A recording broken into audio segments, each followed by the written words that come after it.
So I used On1 Mobile for a week, and here's what I got out of it. If you're new here, welcome to Free Will Photos. Hey, welcome to Free Will Photos. If you're new here, we're a photo editing channel that helps beginner photographers learn how to make their creative vision in applications like Lightroom, On1 Photo Raw, and Luminar. If that's something you're interested in, go ahead and hit the subscribe button and then check the bell icon so that way you'll never miss a video that we upload. Now, in my previous video, I said that I was going to use On1 Mobile for about a week, and I did that. And I'll be honest, I had a little bit of struggles. So this video is just a follow-up to that, so you can see kind of the creative process that I was able to get with On1 Mobile. And I'm going to continue to use it just because I think that this is an app that has a lot of potential, and there is a roadmap ahead. So I think that this is going to help out a lot. What I have here today is my iPad, because this is where I do a lot of my work. All right, so I'm going to take you into the iPad. That way you can see what I'm working with inside of On1 Mobile. Let's go. So here we are on the iPad, and this is a majority of the photos that I captured with the 360. I was also working with this on my laptop. So some of these images, they're not going to work on the iPad because I didn't take them with with a mobile device or anything. So the first image that I got here is one of my favorites, my dog Waffles. I took this with my Canon EOS R, and then I used On1 360 to mobilize it, or to move it over to the mobile app. Now, I've already done the edits to this photo, but for the sake of letting everyone see what it looked like before, here's the before, and we're going to go ahead and get this back kind of to where it was, because I don't remember the exact settings that I used. So first thing that I did, over on the right hand side, I hit these double circles, I hit the sunshine. All right. And what I realized about my dog Waffles is he's got a lot of dark fur, so I had to open up some shadows, and that brought back a lot of the detail inside of his fur. And then I also brought down the midtones a little bit, and I boost the highlights just a touch. Now, where I really made this photo pop was by bringing the blacks down a touch, because he is a black dog. And then I moved the structure up quite a bit. If you hold down on, what I found in the app is if you hold down on any one of the faders, it'll give you the before preview.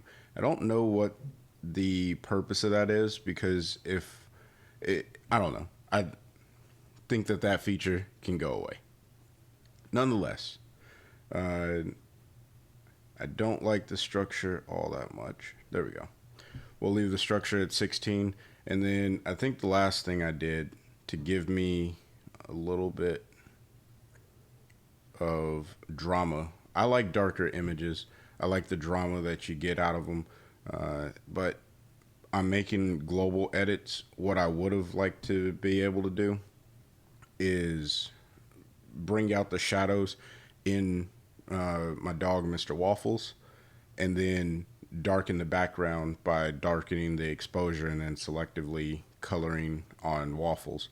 But in order for me to kind of get that darker background and give the attention to Mr. Waffles, what I did was I went down to the effects panel, hit the vignette, and I just brought the brightness down a touch, and then feathered it and made the size just a touch smaller. So that's close to the original photo that I had. Maybe make this a little bit larger. But overall, I think that this was a good image. I would print this and put this into our photo album. It could probably use a little bit of a crop here at the top in the freeform. But what I found with cropping images in the freeform, when I go to print them, they don't print out the way that I expect them to. So I leave my photos in the original aspect ratio most of the time. And then I know that I have a 4:3, 3:4, 3:4 ratio camera. I'm sorry, 2:3. I'm thinking of my Nikon D5200, 2:3 ratio camera. So if I want to keep the ratio the same, I can do that and then just drag it in. I like tighter images. That way you don't see the schoolroom in the back. And there we go. Mr. Waffles. I like that picture.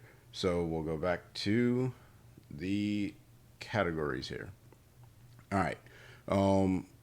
I think one of these, this one right here, I did edit this, but it's a portrait. Now, if you watch my original video, you know that portraits on On1 Mobile, there's no selective edits. There's no way of correcting skin tones locally, because if I make any change, like I go here, I did throw a color adjustment on here, but let's say that I wanted to get really crazy with these oranges and I oversaturate them. That does it to the entire image. And I don't want it on the entire image. So what I had to do was sacrifice, like, okay, what is it that I really want in this image? I didn't realize it. I have some serious highlights in there. Bring down these highlights a little bit. And maybe even bring down the whites. Nope, that's all gone. That's just blowing out information. Stylistically, I like it because I would, like I said, I would typically darken the entire background, which helps out. This is one of the things I love to do with my portraits. I do this in Lightroom, and then I also do it in On1, but I bring down the exposure pretty good on the overall image, and then I use a radial filter, and I go around the subject that I want. It's kind of like a vignette, but it's very specific to that individual, because then I go around with the edge masking tool and I mask out just the edges, so it becomes a selective edit to that person. And then I will bring my exposure up after I've done all of my edits to the individual to kind of match the tone that I want to go for. That's one of the things that I'm not able to get out of On1 Mobile right now, but that's okay. Nonetheless, I'm going to... So when you double tap, it brings you to a zoom, and I think I said it before. And if I'm wrong, please correct me in the comment section. But you cannot, there's no like reset a individual fader. All I could do is reset the entire thing, which I guess for this photo was good. I exposed this photo the way that I wanted to expose it, so I'm not as concerned about that. That's enough on portraits. Now we're going to move into some of the more, I guess, my test specific things. I went around the house, and you can see I have my two phones that have On1 Mobile, or I'm sorry, On1 360. If I tap there and then I go here, don't worry about the lens photos. That's for a video that I'm releasing later on. What I did here is I took one of my kids' figurines, and this is Groot, if you're familiar with Guardians of the Galaxy. And I'll show you the before picture. Now, I took this one specifically with my iPhone using the On1 Mobile camera plug-in feature. And I'm going to go ahead and put that back. So, one, I don't blame the graininess and the noise. It was very, very dark. I was trying to capture low light, and I probably should have put the camera onto a tripod, but I just wanted to try out the overall image and see what I can get. So first thing I did was I went into detail, and I cranked the luminance pretty high. Now, this isn't really doing much of anything. If you hold down to see the before and after, it's not really cleaning up much of anything. So I even went to detail, and bottom line, if you have a noisy image, On1 Mobile is not going to be the application that you want to use to clean up your images. And this was also a lot of color noise, but still not doing much of anything. Nonetheless, I said, okay, how can I turn this into an image that I think I would be able to use? So I tapped the black and white module, and I didn't mess with the color response because the color response didn't really matter to me. However, I did come up here to the crop, and this one, I think I actually went 1:1, and then I just moved it on over, and for some reason, so this is a bug that I found with the Apple Pencil. If you take the Apple Pencil and you're on the crop tool and you're trying to move the crop window around, it drags the screen all weird like this. I don't know why it's doing that, right? However, if I take my finger, it can tell, hey, that's a finger. So I'm only going to move the cropping boundaries. So that way I can get the crop that I want. Little frustrating. I think that that's a bug that can be fixed for sure. So there just FYI. Now, if you've already found a fix to this, please let me know in the comment section below. I'm going to hit the check mark, and that's the crop that I want. Now, in order for me to edit this particular photo in black and white the way that I creatively enjoy editing photos, I have to come over to the exposure icon, which is the sunshine, and then I'll increase the contrast because I want to take away a lot of those mid grays. I don't want too much of that in my image. I want to make this really high contrasty, super edgy. That's the style that I'm going for because I think that works with the amount of grain that's in this image. Again, not On1's fault. That's my fault for not taking it with a slower shutter speed, or a longer shutter speed, if you will, and a tripod. But nonetheless, many people are going to have photos like this. So I'm going to show you what I would do to get something out of it. I'm also going to drop the shadows, and I'm going to bring the blacks down a little bit. Now, this is not an image that I recommend anyone print because I know for a fact that I am blowing out my shadows, and I have some extreme I have some extreme black points in this image. So don't recommend anyone use this for that. However, I am going to increase my whites, and this is just going to make one of those dramatic, really edgy black and white photos. I think they're kind of fun, has a place somewhat. And then last thing I'm going to do for this image is bring up the structure, because if I bring up the structure, it just puts a little bit more punch into the image. And again, this is not something I recommend anyone print. In fact, it looks extremely artifacty. So good for, just messing around, learning what fader or what the sliders do, things of that sort. The last thing I'll throw on here just for fun is a vignette. I don't think it needs a vignette just because it's already a pretty dark photo, but I'm going to put a vignette on, make the size darker, make the size smaller, bring down the brightness some more. What I would like to be able to do in future versions of On1 is move the vignette up, because I don't like the vignette over the top of his head. So I'm just going to make the size a little bit larger, and I'll deal with some more background in my image. But I think that is as far as I'm going to be able to take this one. Let's go back. All right. So because there's photos that I want to edit that are in On1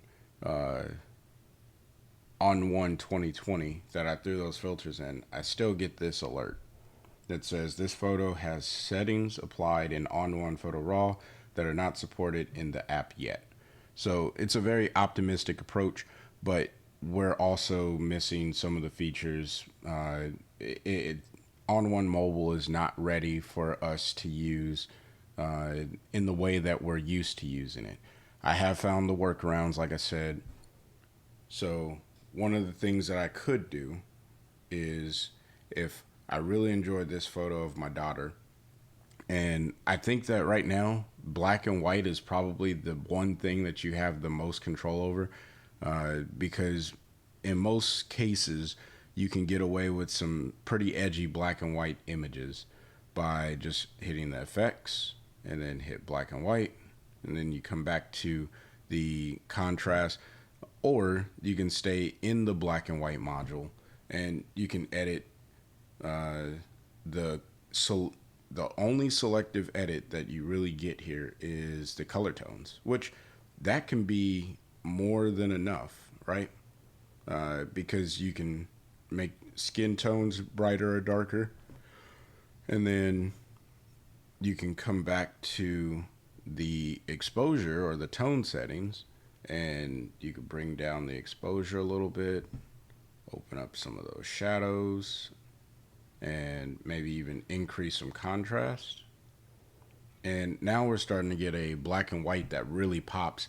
So I won't say that you can't use On1 Mobile. I would use it probably more as a application where you send an image and you just want to be able to share it real quick. That's probably the best way of doing it. So say I want to share this one, I can send it to my camera roll, and then I can share it however I want over my phone, because it'll be a JPEG at that point, and JPEGs work pretty well with most phones. Well, that's gonna do it. We'll wrap it up right there. On1 Mobile. You seen my use for it. I want to know your guys' use for it. How have you been incorporating On1 Mobile into your workflow? Have you incorporated On1 Mobile into your workflow? I know that, for me, I'm just using it kind of as a toy. I still use Lightroom as my primary workflow, as I edit, portraits most of the time, and then also some still life and things like that. Selective edits really matter to me. So let me know in the comment section below if you're using On1 Mobile, if you're using On1 360. In my last video, I wasn't very clear, so I want to clarify some things. On1 360 is the cloud storage that is offered for us to use. We can move our pictures from our main computer or from a secondary computer to multiple devices. That's what the On1 360 is. On1 Mobile is an application designed for creating, editing, and doing everything else with your app or with your photos. Now, one of the workflows that I think is going to work the best if you are doing lots of Instagram posts, or you just send images for family, things like that, you will more than likely edit them in On1 Photo Raw 20, and then you drop them into an album on your On1 360, so that way you can pull them up on your phone, save them to your camera roll, and then text them out or post them on Facebook or post them on Instagram, things of that sort. I think that's going to be the better workflow for a majority of the people that are using On1 Photo Raw or the On1 360, until they get the On1 Mobile app to a level that is able to compete with Lightroom. So there you have it. Those are my thoughts. Until the next time, stay inspired and keep creating.